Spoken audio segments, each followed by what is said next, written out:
Hi,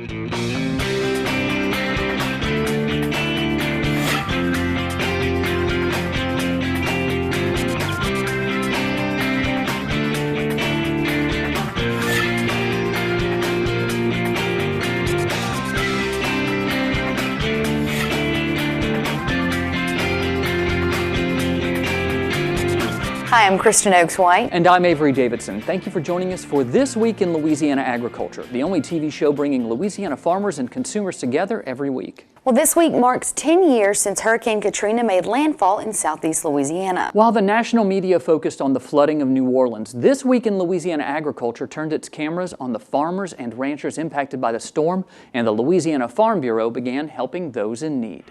By now, you've no doubt seen the images, heard the stories. That is how former TWILA host Michael Dana opened the first show following Hurricane Katrina.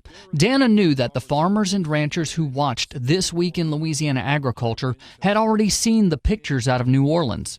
It was time to show what happened in rural Louisiana. Mike and I and AJ, we all moved in for the farmers, the agriculture, and to tell that story. Bill Sherman was the executive producer of TWILA at the time. He remembers vividly the struggle of getting the story from Plaquemines Parish after Katrina. It was limited to access. You couldn't access the city. However, I do remember having an opportunity to go fly with one of the Commissioner Odom's firefight and fire spotting planes, and they allowed me to go over and fly over Plaquemines Parish. It was about 3 days after the storm. You can see the tops of orange, grapefruit, and satsuma trees, now all underwater. And that was the only way you can even access and see some of the damage, other than on TV, but getting in an airplane and seeing it, you could see the scope of the damage. Avery, it was all over. But if you're up in the air, you don't get the emotional pull of the destruction. You just see, a lot of destruction and the scope of it. But on the ground is where you really see the homes, the people, and the devastation as far as on an emotional level and the sense of loss. The devastation that was there, the crops,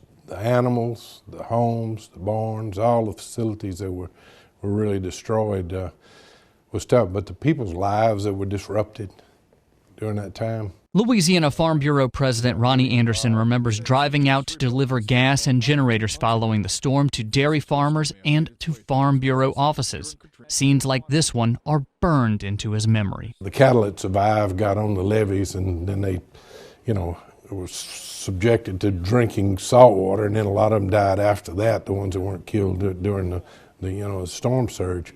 But we lost citrus. We lost all of most of the citrus in that part of the state. I just remember seeing the devastation on TV, thinking that's my home. For TWILA reporter AJ Sabine, Hurricane Katrina was very personal. At about 6 in the morning on Monday, Hurricane Katrina's heavy rains and high winds literally blew this 200-foot feed shed off its foundation. As a former police officer and photojournalist, Sabine had experience dealing with storms like Hurricane Andrew and Hurricane Floyd. But having it happen to me, it happened to happen to my family, to my home where I grew up, in my neighborhood, and seeing the Circle grocery store where I often got fruit as a boy, or candy or whatever, and to see it in 4.5 feet of water. It's totally unsettling. And I'm reminded on this anniversary of how many people suffered. For the last 20 years, Pat Newman has been selling plants and shrubs to customers all over southeast Louisiana. What viewers did not know at the time when Sabine was covering this story was that he was suffering too.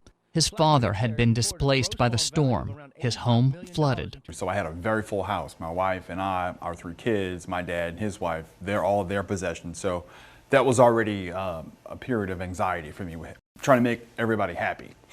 And being on the North Shore in Folsom, covering what looked like endless damage of trees down, pipes broken, people in tears. If I was in my 50s, probably could. But it takes years to come back from something like this.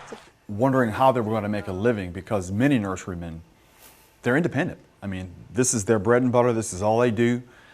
There's no such thing as, a partnership or other monies coming in to help them along. And so you see one nurseryman whom I interviewed basically lost everything. All she had left was plants, 20-gallon plants that she couldn't sell because number one, there was no market. All of her irrigation piping was destroyed by winds or trees or debris. And so she was left in tears, and all she had left was what was in front of her. And to consider the fact that she had nothing, and to all the while, I should say, remember my own family struggle with having vehicles destroyed and parts of the house destroyed and fires. And I was basically serving two masters because I couldn't really concentrate knowing what was on my heart, dealing with my family on the personal side, but yet empathizing with nurserymen and other farmers who were devastated by Hurricane Katrina.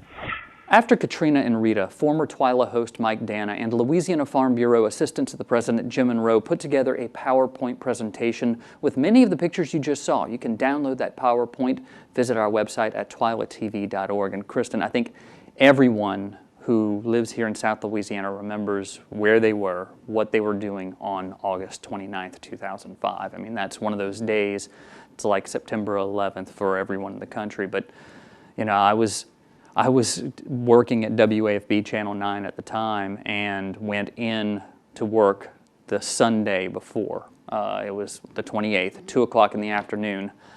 I didn't get off the air until 8 o'clock the morning while the storm was making landfall. Went home, got a couple hours sleep, went back for noon, and it was, the rest, as they say, was just a blur. It was, I spent a week here in Baton Rouge while Jim Shannon was covering things in New Orleans. And then I went and tagged him out and spent a week there. And it's one of those things where it's tough to always think about and talk about. And anniversaries like this really bring it all back.